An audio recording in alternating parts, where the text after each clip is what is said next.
Entonces, como son de nueva creación, les pagan a particulares tanto el poste como la bajada de luz, entre los 5,000 y los 10,000 pesos. También los particulares deciden cuánto pagan al mes. En este caso, por ejemplo, hasta 200 pesos, ¿no? Les ponen una tarifa y ya que cuando la colonia se está poblando más, es cuando dicen que va a entrar la CFE. ¿Qué hacer en este caso? ¿A dónde pueden acudir las personas para que de una vez la CFE entre y no se les esté pagando a estos particulares? Sí, a ver, Miguel, ¿tú puedes contestar eso? Entiendo que es una nueva colonia, hay un periodo, vamos a decir, de transición en donde llega la energía eléctrica a todos mediante un solo recibo, vamos a decir. Exactamente. Sí, y un comité se hace cargo de cobrar. Exactamente. A una cuota, ¿no? Sí, a los consumidores. Sí, y hasta les dicen al mes cuánto pagan. Sí, y cuánto le corresponde. Exactamente. Sí. Mejor. Gracias, señor. Sí, efectivamente es un proceso de una nueva colonia que obviamente no tiene red eléctrica y que empieza la integración de la misma. Entonces forman un comité pro electrificación. Este comité empieza a hacer gestiones con la CFE en todo el país. Hay representación, le llamamos divisiones de distribución. En este caso es la división de distribución Valle de México Sur, en donde hay un acercamiento para iniciar el proceso de la electrificación de esa zona. Sin embargo, suele suceder que en muchas ocasiones, cuando se da esta transición, hay personas que abusan o aprovechan esta condición cobrándole la energía eléctrica. Eso hay que denunciarlo.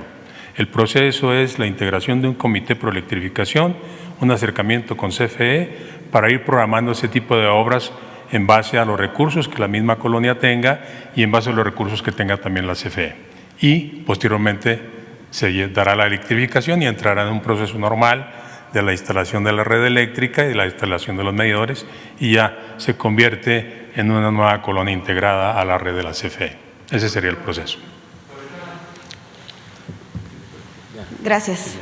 Sobre el tema, compañero. Perdón. Gracias. Presidente, ya lo decía usted también ayer, ya hablando de otro tema, en su discurso, que una de las tareas fundamentales de la Cuarta Transformación es acabar con el racismo. En ese sentido, me gustaría saber su opinión sobre que un afromexicano pudiera ser el encargado del despacho de la alcaldía en Coyoacán, de Juan Silva, el afromexicano, y bueno, recalcar que él salió de la Universidad Autónoma de la Ciudad de México. Pues tiene todo su derecho. Todos. Ayer hablamos de que no debe de haber clasismo, discriminación y racismo, porque son temas, asuntos soslayados. Se tienen actitudes racistas desde la invasión colonial, porque siempre el que invade para saquear, para cometer abusos, incluso para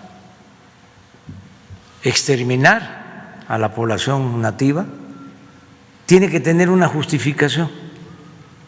Entonces siempre la justificación es que vienen a civilizar.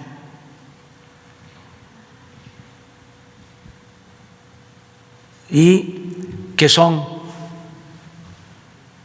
entre comillas, de razas superiores. Eso fue lo que hicieron cuando nos invadieron. Pero desgraciadamente esas actitudes persisten por los siglos. Ayer recordaba que los liberales, tan inteligentes, tan íntegros, muchos de ellos eran racistas. Imagínense la grandeza de Melchor Ocampo, que era un hombre íntegro, decía: me quiebro pero no me doblo. Y hay quienes dicen que es al revés: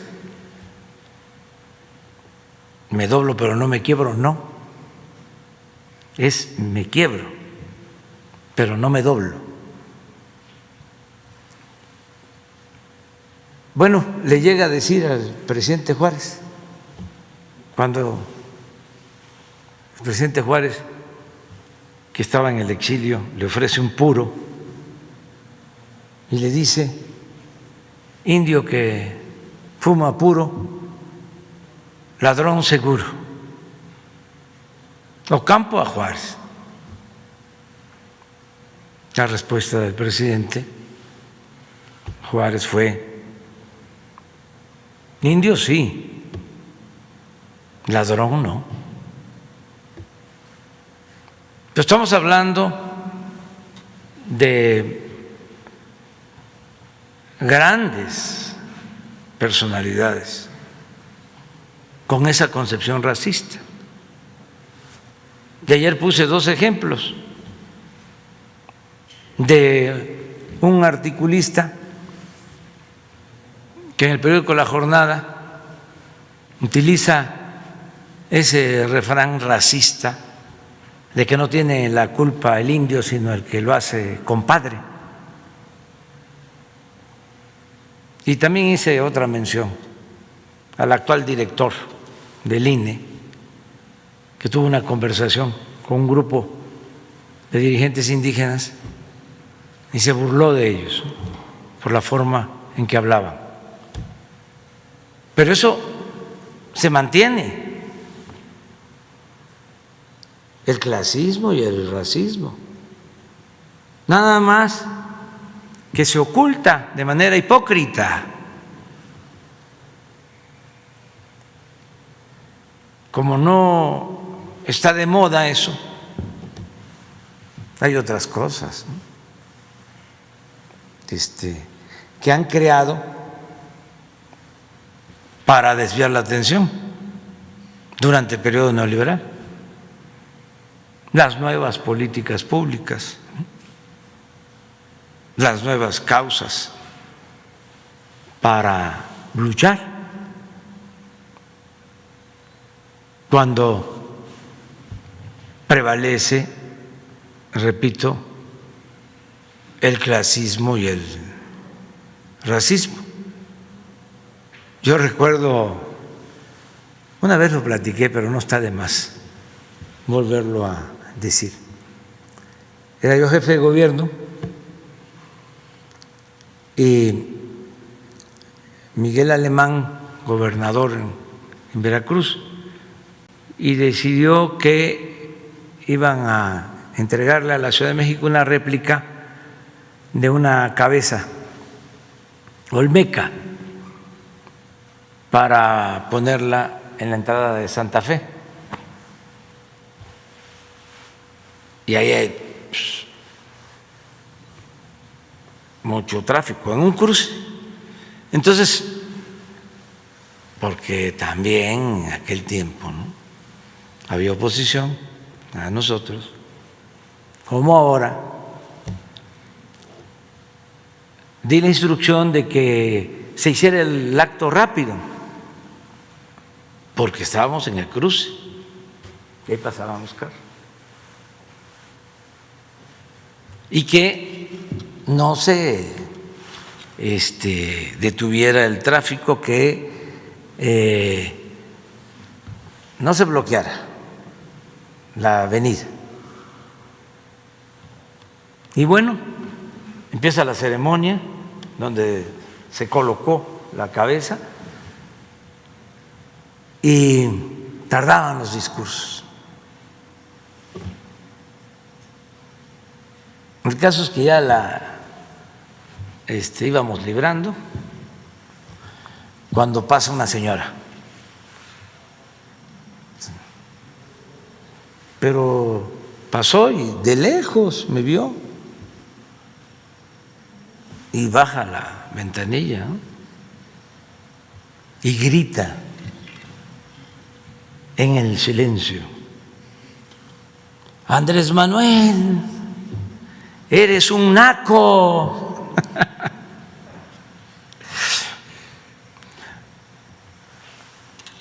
Eso existe. Entonces, todos tenemos que luchar por la igualdad y hacer a un lado todas esas expresiones de atraso, que tienen que ver con el desprecio a nuestros semejantes, la falta de respeto a nuestros semejantes. Entonces, si es un afromexicano, si es un indígena, tienen todo el derecho de participar. Además, afromexicanos, Vicente Guerrero, la patria es primero, decía, cuando el papá va a decirle que negocie con el virrey, incluso a ofrecerle que le iban a ayudar económicamente. Y la respuesta es: la patria es primero. Y el mejor presidente de México, toda la historia, un indígena zapoteco. Entonces, todos tienen el mismo derecho, todos tenemos los mismos derechos. Gracias, presidente. Y ya por último, se había acordado que aquí en la plataforma de las mañaneras cada 25 se daría un informe sobre las violencias que viven las mujeres. El día de ayer el gobernador de Campeche mencionaba que en 6 meses solo se ha cometido un feminicidio. ¿Por qué no tomar en cuenta su plan estratégico para acabar con los feminicidios pues, en todos los estados?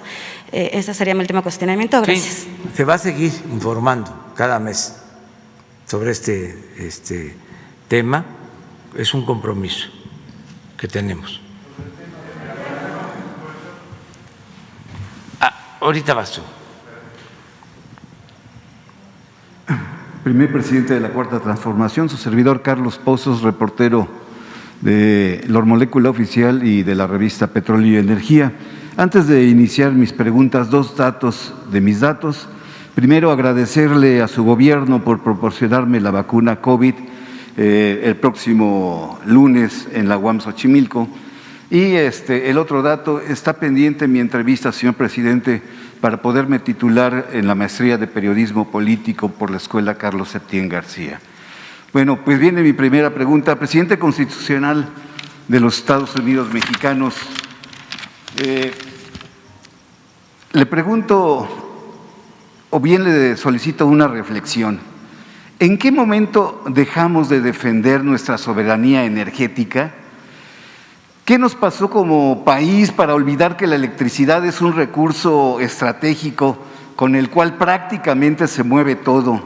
Hace apenas 15 años, México producía toda la energía eléctrica que necesitaba. Hoy ya dependemos de empresas privadas españolas para abastecer al país de la energía.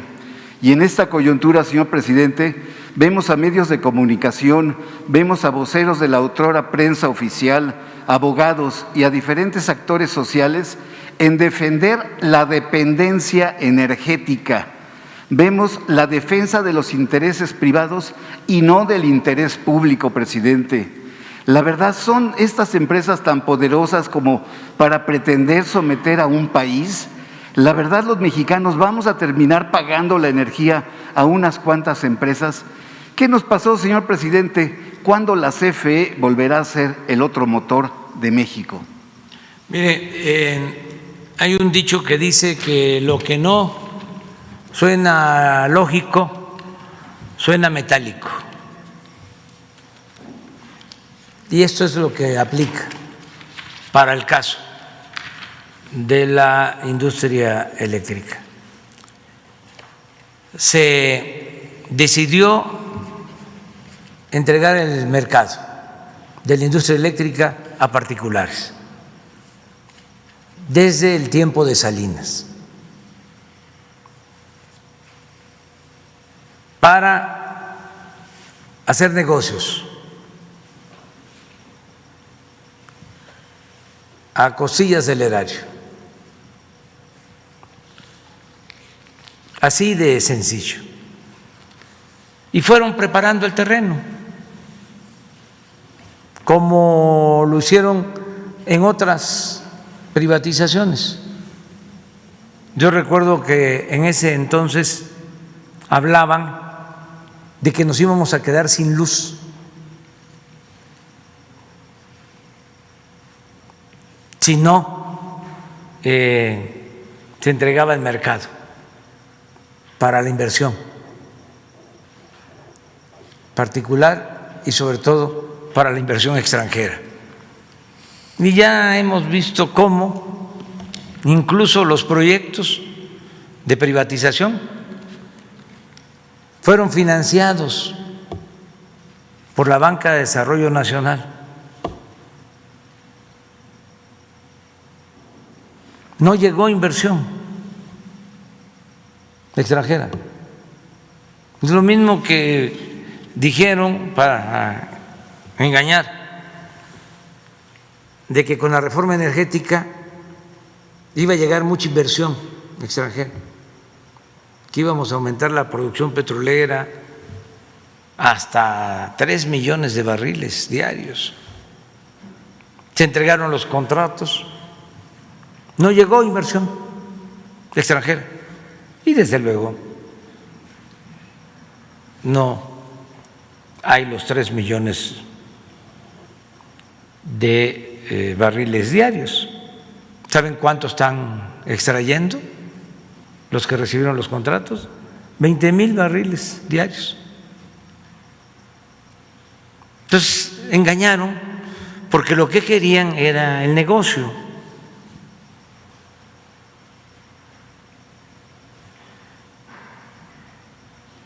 Fue a partir de Salinas y esta política la continuaron.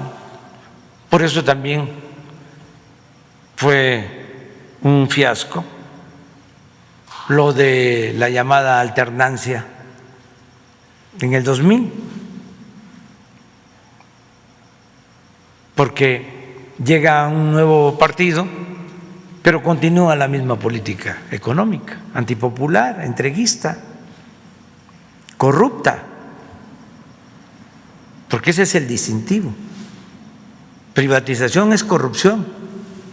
A lo mejor en otros países no ha sido así, pero en México la experiencia es de que todas las privatizaciones tuvieron que ver con actos de corrupción, con influyentismo, en petróleo, en la industria eléctrica, bueno, hasta en los reclusorios.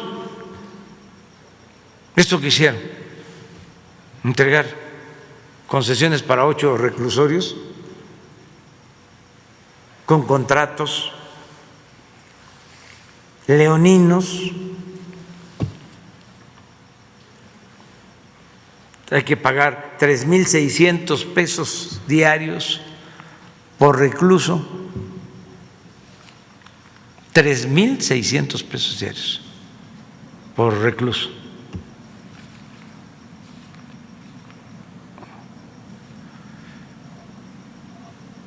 Y los reclusorios que construyeron, a los 20 años que se termina el contrato,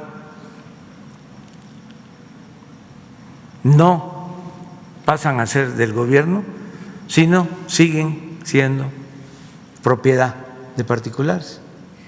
Pero así como eso, los ductos del gas,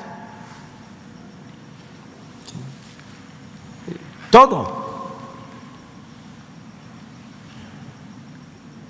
Entonces, ¿Cuándo entra la corrupción? Con el modelo neoliberal.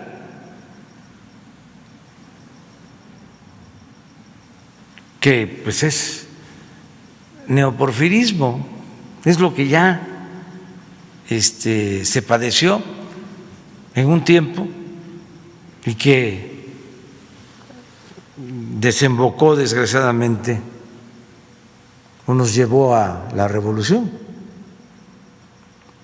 Ahora se está acabando con la política neoliberal y afortunadamente se está logrando la transformación de manera pacífica. Muy profunda esta transformación, por eso los trae alterados y no nos vamos a cansar de ofrecer disculpas, ¿no? O sea, si estas acciones les causan molestia, pero deben de entender que ya se acabó. Estaban destruyendo por completo al país. No lo lograron porque no les dio tiempo. Me decía un adversario en una plática, ¿y cómo le va a hacer para sacar adelante a México? Y le respondí, pues con lo que nos dejaron, porque después de la revolución pues se tenía el petróleo, la electricidad, las minas, los ferrocarriles, los bancos. Desmantelaron todo, se llevaron todo, pero algo dejaron. Un ejemplo clarísimo sobre lo que estoy planteando es el caso de los ferrocarriles. Entregaron todos los ferrocarriles, la mayoría de las líneas férreas. Acabaron con los trenes de pasajeros que se empezaron a utilizar desde la época del presidente Juárez. Se inició la construcción del primer ferrocarril de la Ciudad de México a Veracruz, 600 kilómetros, lo terminó el presidente Lerdo. Y luego el propio presidente Porfirio Díaz construyó 20,000 kilómetros de vías férreas, se comunicó todo el país. Claro, ahí fue el primer FOBAPROA, porque las empresas extranjeras que construyeron los ferrocarriles fueron rescatadas durante el porfiriato. Y llegó a tanto que se les liquidó a las empresas extranjeras, dueñas de los ferrocarriles en ese entonces, pero siguieron esas empresas operando los ferrocarriles. O sea, los operadores del ferrocarril, aunque ya era de México, eran estadounidenses, era personal de Estados Unidos.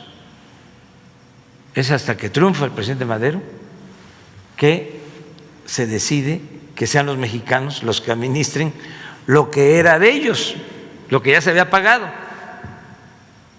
Bueno, en esta nueva etapa de entreguismo, por eso hablo de que neoliberalismo es neoporfirismo, en esta nueva etapa,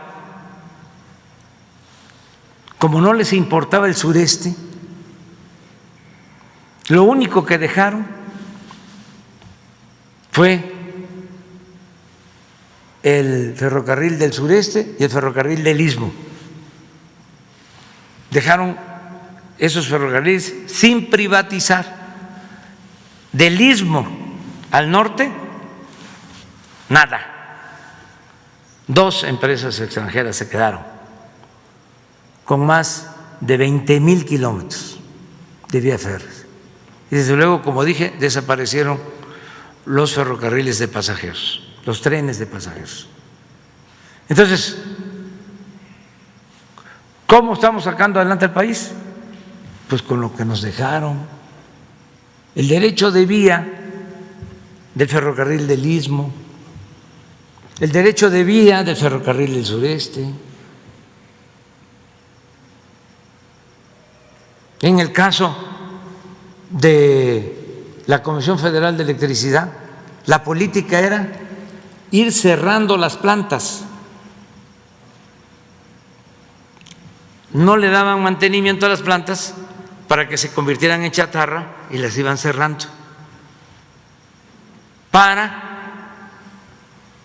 dejarle el mercado a las particulares o crear estos mecanismos para tener las plantas de la Comisión Federal de Electricidad paradas, subutilizadas, las hidroeléctricas que producen energía limpia, barata.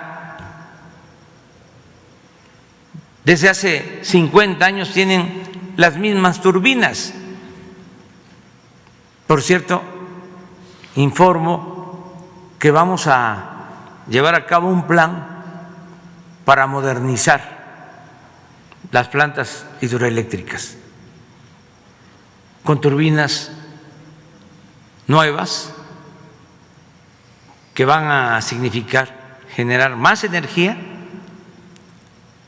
sin afectar el medio ambiente y a precios bajos. Pero el propósito era acabar con la Comisión Federal de Electricidad.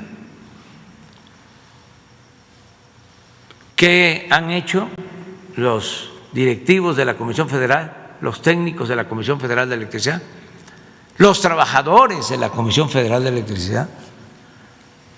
Han estado dándole mantenimiento a todas las plantas y ya no se cierran plantas, se está invirtiendo en dar mantenimiento para tener la capacidad de generación de energía eléctrica. Mi segunda pregunta, señor presidente.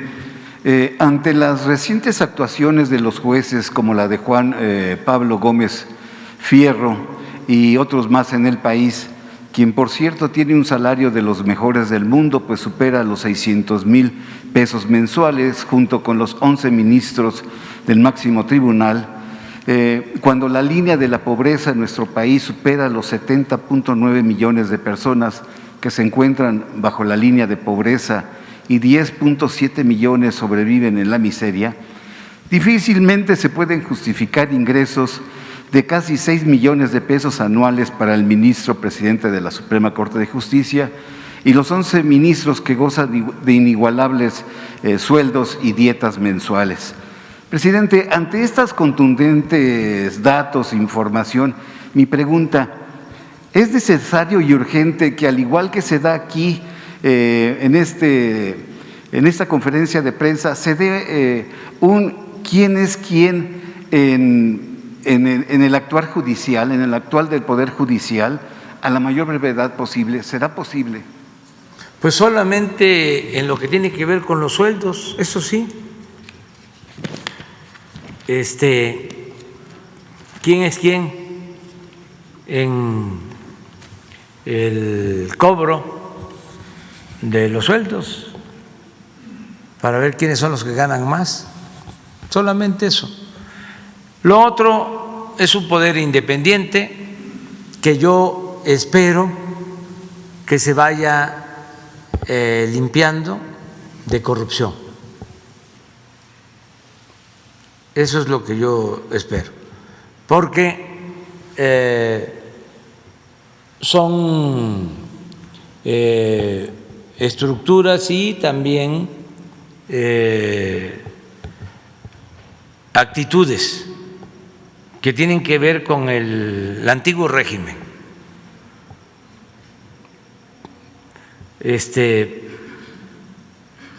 Pensando que va a continuar lo mismo. En el caso de los jueces, pues nosotros vamos a acudir a la Corte, no se van a quedar ahí en los casos, vamos a seguir defendiendo la legalidad. Pues cómo es que la Cámara de Diputados o la Cámara de Senadores aprueban una ley como esta y un juez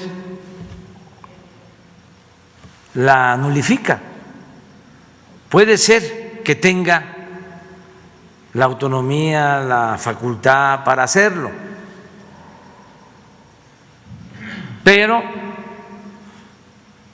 en un tiempo determinado, de manera transitoria, porque hay otras instancias, porque entonces él tendría la facultad, que no tiene, de declarar inconstitucional una ley. Eso corresponde a la Suprema Corte y existe para eso un procedimiento. Pues vamos hasta allá.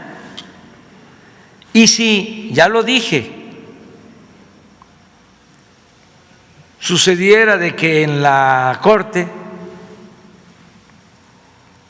cancelan esta ley, nos iríamos a una reforma constitucional. Ahora sí, a todo,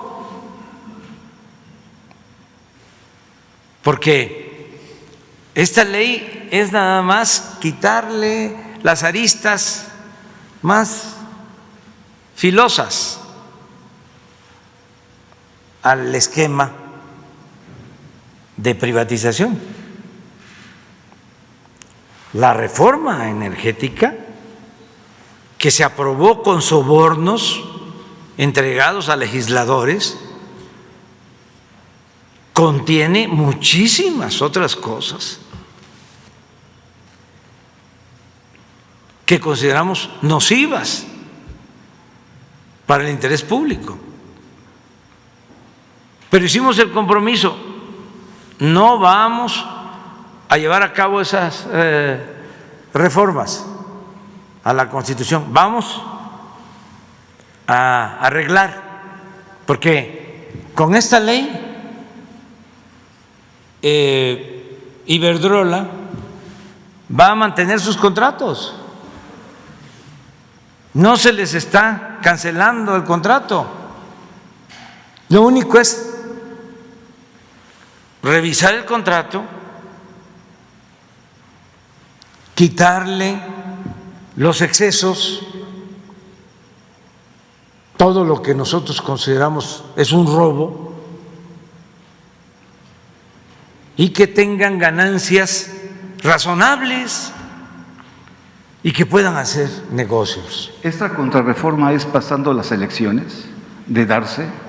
Sí, una vez que se termine con este proceso, que no concluye, porque también la prensa conservadora ha hecho creer de que ya se suspendió en definitiva la reforma.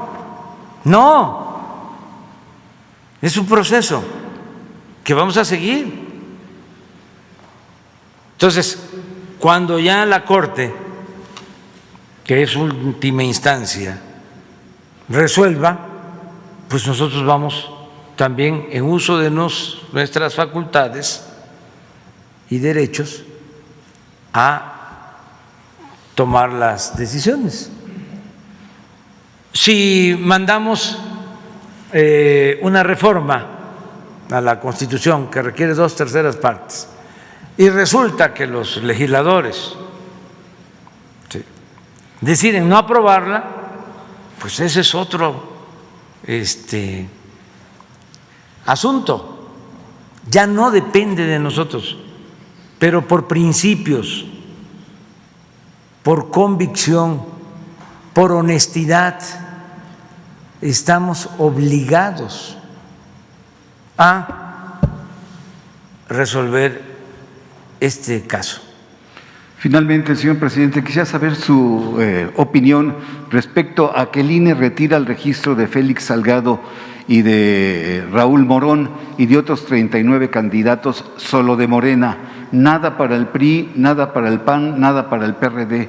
¿No es extraño? Sí, es extraño, porque antes no lo hacían. Ahora están convertidos en el supremo poder conservador. Ya deciden quién es candidato y quién no. Antes no era así. A lo mejor ya cambiaron las leyes, o antes no se aplicaban y ahora sí se aplican. Yo recuerdo que hace algunos años ya se tenía una candidata de un partido al que yo pertenecía en ese entonces. Y arriba, no el INE, sino el Tribunal Electoral, por ya ni sé qué causa, porque les sacó la lengua o porque les caía mal o porque no informó adecuadamente. El caso es que le quitan la candidatura. Luego nos enteramos de que era un acuerdo arriba.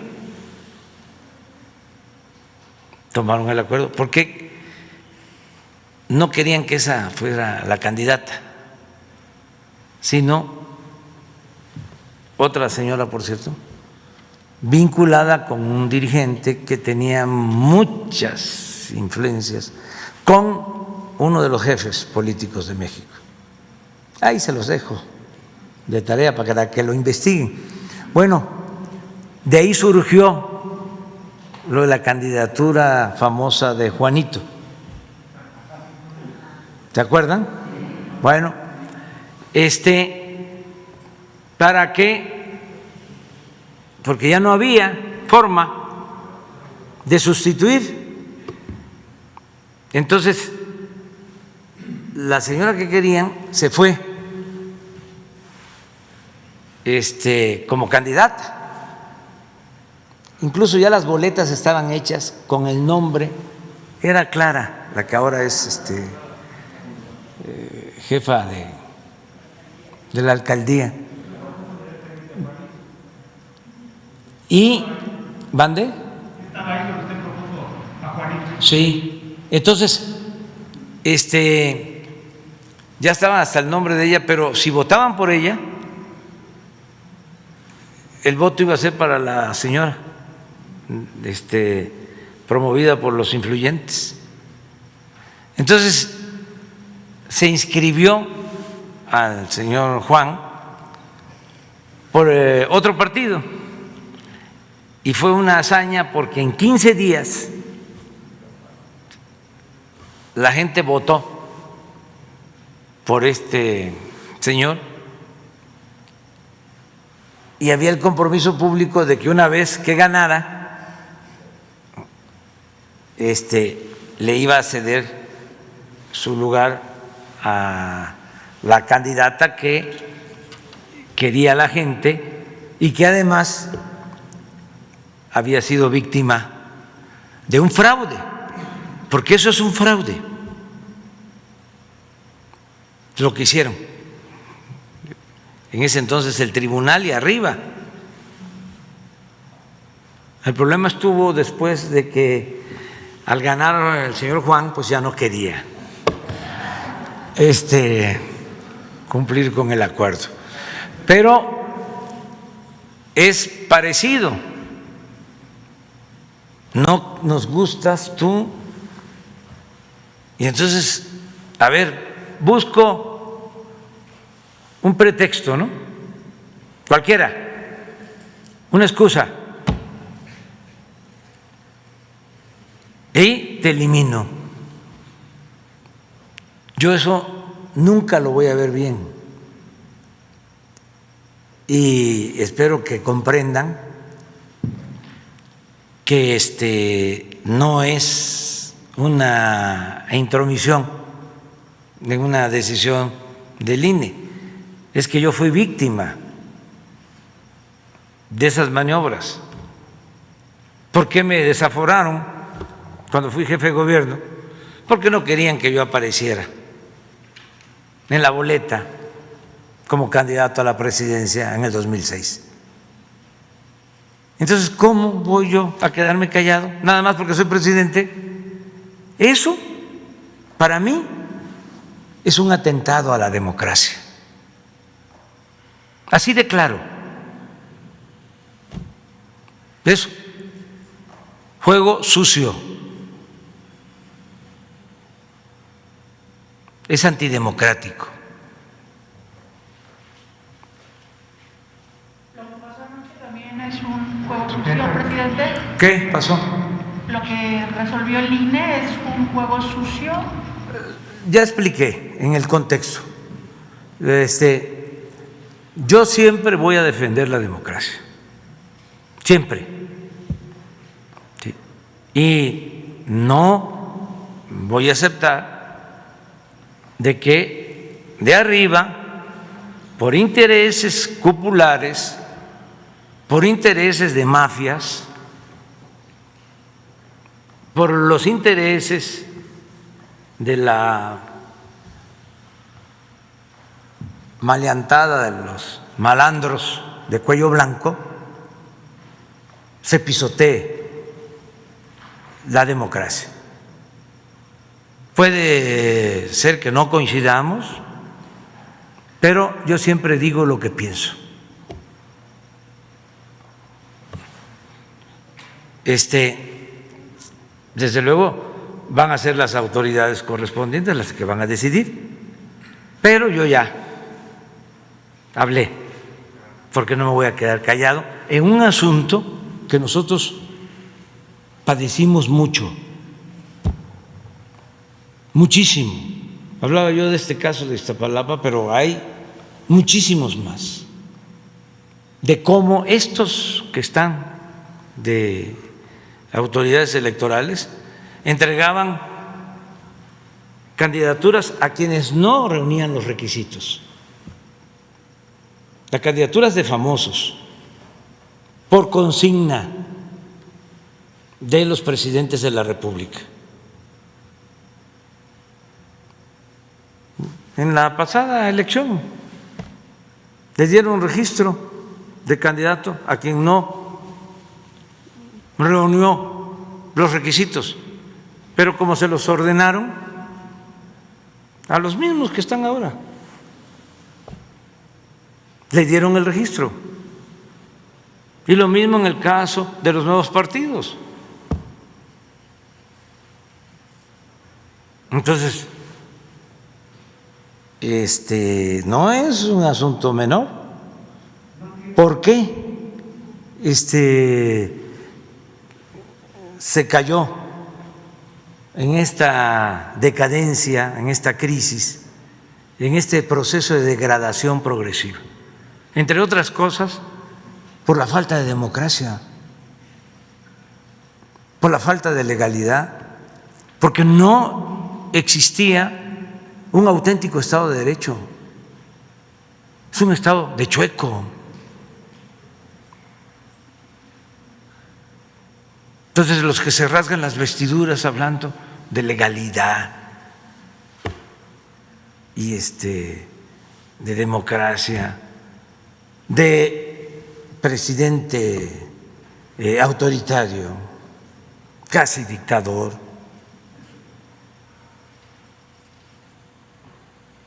Presidente que censura, que no respeta la libertad de expresión, de manifestación de las ideas. Son exactamente lo opuesto. Esa es otra característica del conservadurismo. Son muy hipócritas. La doctrina verdadera del conservador es la hipocresía. Les encanta tirar la piedra y esconder la mano. Y callan como momias cuando les conviene y gritan como pregoneros cuando supuestamente se ven afectados en sus intereses, en sus derechos.